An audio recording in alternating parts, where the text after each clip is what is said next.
چلائے. یہی ہماری زندگی ہے آج. تقریباً اسی کی طرح ہم بھی کر رہے ہیں. اتنا دوڑ رہے ہیں پتہ ہی نہیں چلتا کہ کہاں موت آ گئی.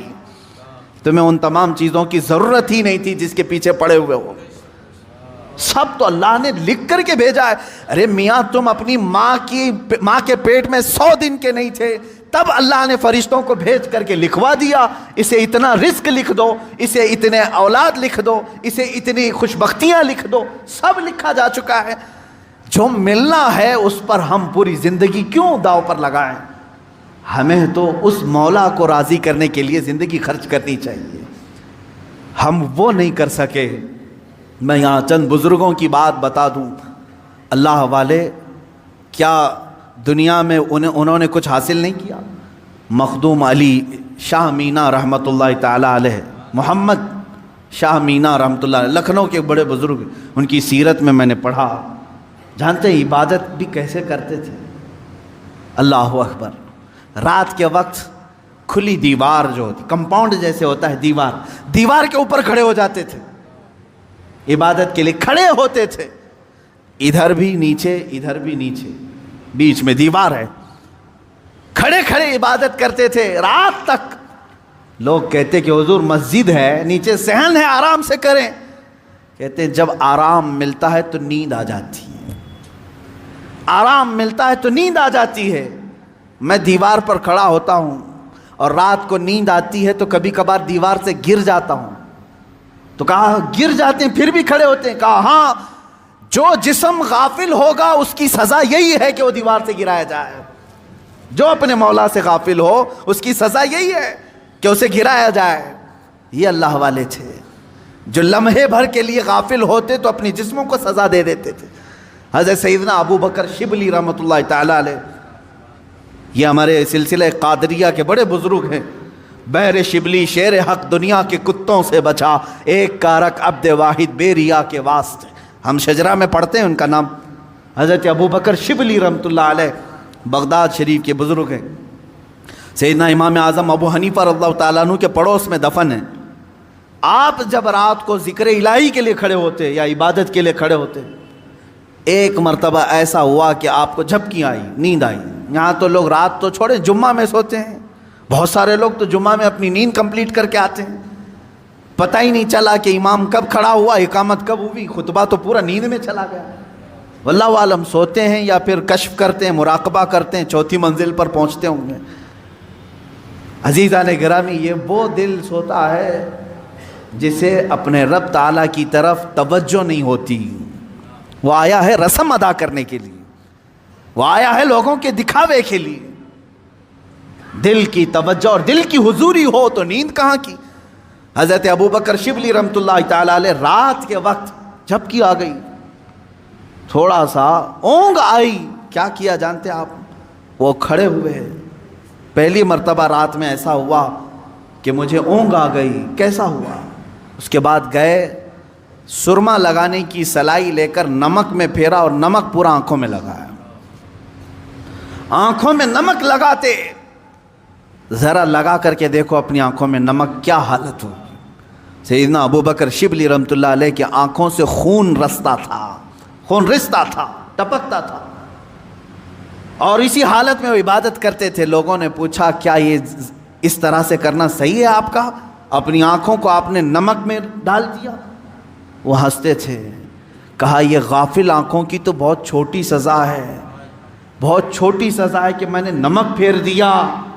اگر اسی طرح زندگی بھر غافل رہی تو اس میں تو آگ کی سلائیاں پھیری جائیں گی, آگ کی سلائیاں پھیری جائیں گی. میں تو نمک پھیر رہا ہوں.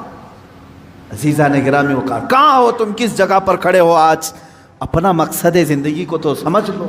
مجھے کیوں پیدا کیا تھا رب تعالیٰ؟ کیا اسی لیے کہ لوگوں کے تانے, لوگوں کو کی جاسوسی میں اپنی پوری زندگی گزار دوں؟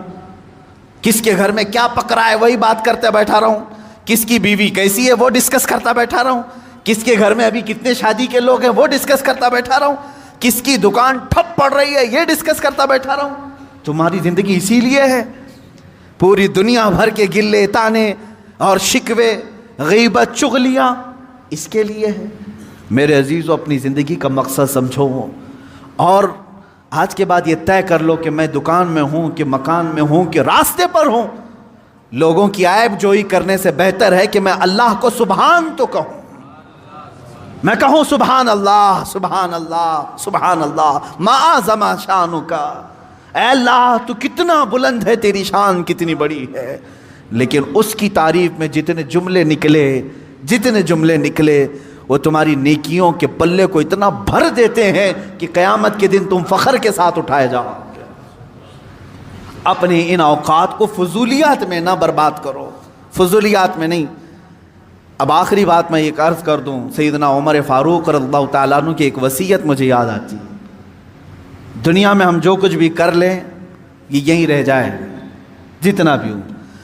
آپ نے 2 وصیتیں کی تھی اپنے انتقال سے پہلے، کہا میری قبر چھوٹی بنانا، بس بہت زیادہ لمبی چوڑی نہیں، چھوٹی سی اتنی کہ ایک کروٹ بھی نہ ہو، چھوٹی قبر بنا کر کے مجھے دفن کرنا۔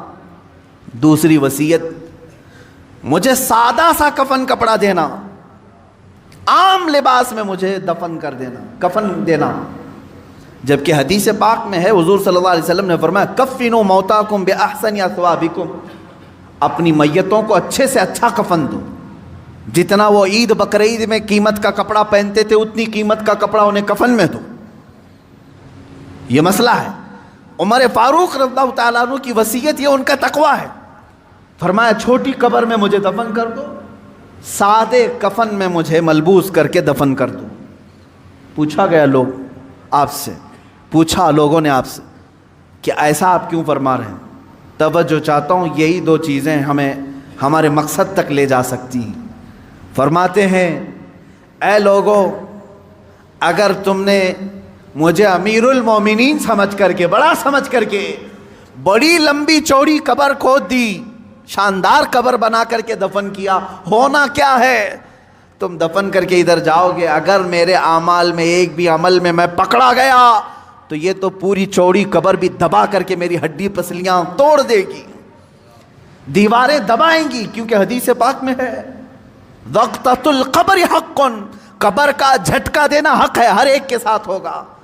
سیدنا عمر فاروق فرماتے ہیں یہ قبر کی دیواریں تو ہڈی پسلیاں توڑ دیں گی اگر میں کسی عمل میں پکڑا گیا، اور رہی بات چھوٹی قبر تم کھود کر کے مجھے دفنا رہے ہو، اگر مولا تبارک و تعالیٰ کے ہاں میں پاس ہو گیا، میرے اعمال نکل گئے، تو تمہارے کھودنے کا کیا، اللہ اتنی کشادہ کرے گا کہ جہاں تک نگاہ جائے وہ تو تم کھود بھی نہیں سکتے، اتنی بڑی میری قبر بن جائے گی۔ اسی لیے میری قبر کا دار و مدار زندگی کے اعمال پر ہے، تمہارے بنانے پر نہیں، تم چاہے جیسی بھی بناؤ۔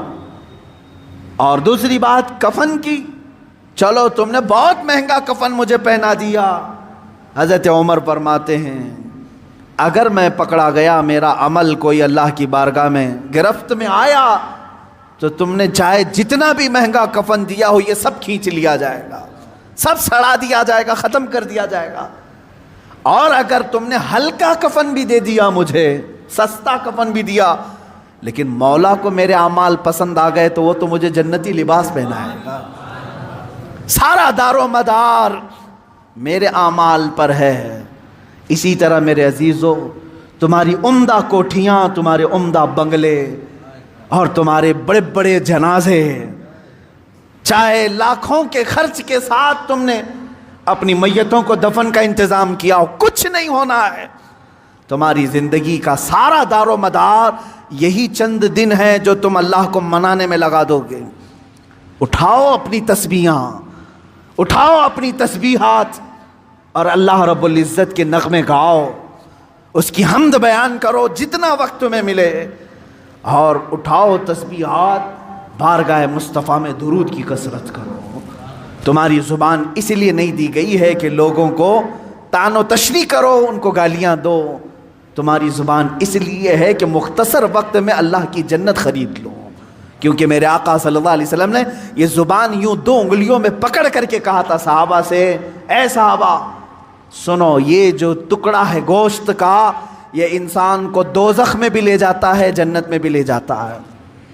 یہ گوشت کا ٹکڑا تم خود اپنے طرف سے ایسی بربادیاں نہ کرو. اسی لیے میں آیت کی طرف پھر سے آ رہا ہوں. اللہ نے فرمایا افحسبتم انما خلقناکم عبثا، کیا تم یہ گمان کر کے بیٹھے ہو، یہ سوچ کر بیٹھے ہو ہم نے تمہیں بیکار میں پیدا کیا؟ وَأَنَّكُمْ إِلَيْنَا لَا تُرْجَعُونَ، کیا تم یہ سوچ کر بیٹھے ہو کہ ہماری طرف تم نہیں لوٹائے جاؤ گے؟ لوٹائے جاؤ گے. ابھی ابھی میں جنازے سے فارغ ہو کر آیا، ابھی شاید روز ایک جنازہ دیکھتے ہوں گے آپ، کس طرح سے لائے جاتے ہیں. تمہیں اندازہ ہے ہماری بھی موت آئے گی. اس دن ہمارے پہنے ہوئے لباس اتارے جاتے ہیں، اور ایک ہی لباس ہے، وہ ایک ہی یونیفارم ہے اس جگہ پہنچنے کا. ان سفید لباس میں باندھ کر کے لاتے ہیں. تم اگر آج اللہ کی بارگاہ میں نہیں آنا چاہتے، ایک دن ایسا آئے گا سب لوگ پکڑ کے لائیں گے، امام کے سامنے رکھ دیں گے. یہ آتا نہیں تھا، اب لایا گیا ہے.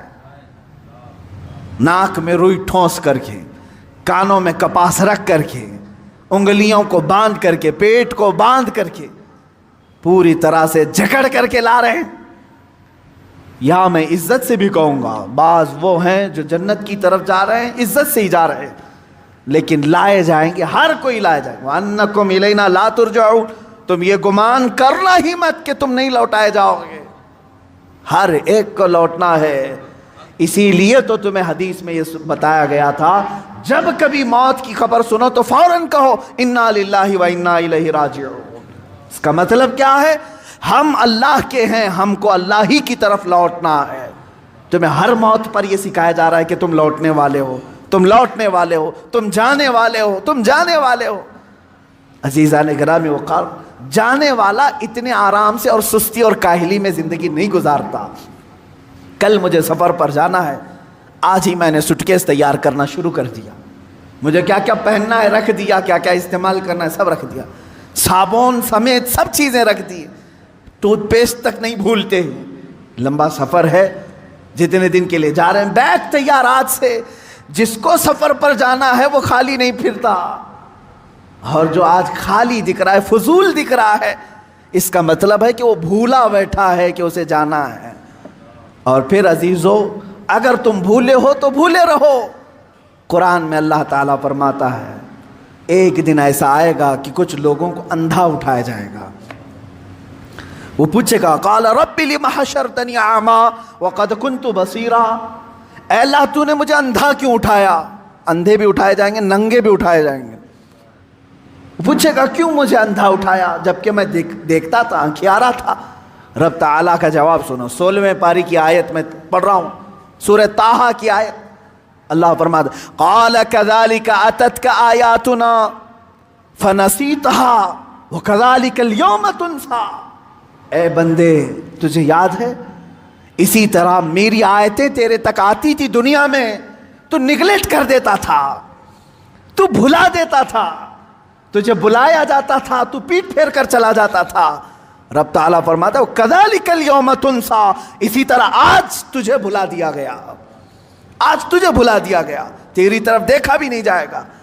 قیامت کے دن کچھ بندے ایسے ہوں گے جو ربی ربی ربی کہہ کر 100 سال تک پکاریں گے، 100 سال تک اسے رحمان رحمان کہہ کر 100 سال پکاریں گے. فرشتے کہیں گے مولا تیرے بندے تجھے پکار رہے ہیں. رب تعالیٰ کیا فرماتا ہے؟ فرماتا ہے ان سے کہہ دو لا یکلمہم اللہ یوم القیامہ، اللہ ان سے آج بات بھی نہیں کرنا چاہتا. لا ینظر الیہم، قرآن کہتا ہے ان کی طرف اللہ دیکھنا بھی نہیں چاہتا، کیونکہ دنیا میں تم اسے دیکھنا نہیں چاہتے تھے، دنیا میں تم اسے منانا نہیں چاہتے تھے، تم اس کی طرف آنا نہیں چاہتے تھے. قیامت کا دن وہ بڑا جانگداز ہے، وہاں فرشتے ملائے اعلیٰ انبیاء سب نفسا نفسی کے عالم میں ہیں. اگر رحمان یہ کہہ دے تمہارے لیے میں تیری طرف دیکھنا نہیں چاہتا، میں تجھ سے بات نہیں کرنا چاہتا، پھر تم 100 سال پکارو گے، 100 سال تک پکارتے رہو گے. اس لیے بہتر یہ ہے کہ آج وہ مولا فرما رہا ہے ادعونی استجب لکم. آج تم نے ایک بار اگر مجھے یہاں پکارا میں 70 بار جواب دوں گا. 70 بار وہ تجھے پوچھے گا ہے بندے بتا تیری حاجت کیا ہے، بندے بتا تیری طلب کیا ہے. یہاں تم پکارنا چھوڑ دو گے تو وہاں تم پکارتے رہو گے اور جواب کوئی نہیں آئے گا۔ اللہ رب العزت ہر ایک کو اپنا مقصد زندگی سمجھنے کی توفیق عطا کرے۔ بہت ہو گیا میرے عزیزو، آسمان سر پر آ چکے ہیں ہمارے، جگہ جگہ کے تھک چکے ہیں تمہیں یہ ہنگامے۔ شاعر نے کہا تھا جگہ جگہ کے تھک چکے ہیں تمہیں یہ ہنگامے، مسافرو مسافر نشاط لذت خواب گراں بدل ڈالو، غلط روی سے منازل کا بعد بڑھتا ہے، ٹیڑھا میڑھا چلو گے تو سفر لمبا ہو جائے گا، غلط روی سے منازل کا بعد بڑھتا ہے، مسافرو روش کارواں بدل ڈالو۔ آج بدل دو، زندگی چلنے کے طریقے وہ نہیں ہیں جو میرا جوان چل رہا ہے آج، تمہارے چلنے کے وہ انداز نہیں ہیں۔ حالی نے بڑے شاعر، انہوں نے بارگاہ رسول میں یوں التجا کی تھی، اے خاص خاصان رسول وقت دعا ہے، امت پہ تیرے وقت عجب آ کے پڑا ہے، امت پہ تیرے آج عجب وقت آ کے پڑا ہے، اے رسول پاک آج ہماری مدد کر لے۔ کیوں؟ اس لیے کہ وہ نکلے تھے جو عرب سے بڑی شان سے، وہ مومنین نکلے تھے بڑی شان سے، آج وہ اسلام اپنے ہی دیش میں غریب الغربا ہے، یہاں کروڑوں کی تعداد میں ہو کر ہم غریب ہیں، اجنبی ہیں، مارے جاتے ہیں، توڑے جاتے ہیں، پھونکے جاتے ہیں، جلائے جاتے ہیں۔ اس کی وجہ یہ ہے کہ ہم نے اپنے رشتوں کو چھوڑ دیا اور اپنا مقصد زندگی چھوڑ دیا۔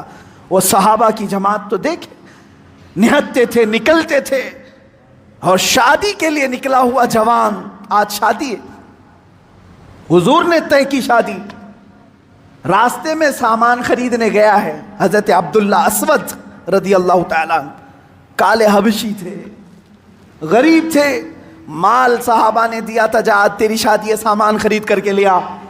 بازار میں گئے، اچانک کافروں کے حملے کی خبر آئی کہ مدینے پر حملہ ہونے والا ہے، اعلان ہو گیا، اللہ کی رضا کے لیے اللہ کے رسول نے بلایا جہاد میں، شادی کا سامان چھوڑ کر کے وہ تلواریں خریدنے میں لگ گئے، گھوڑا خریدا، زیرہ خریدا۔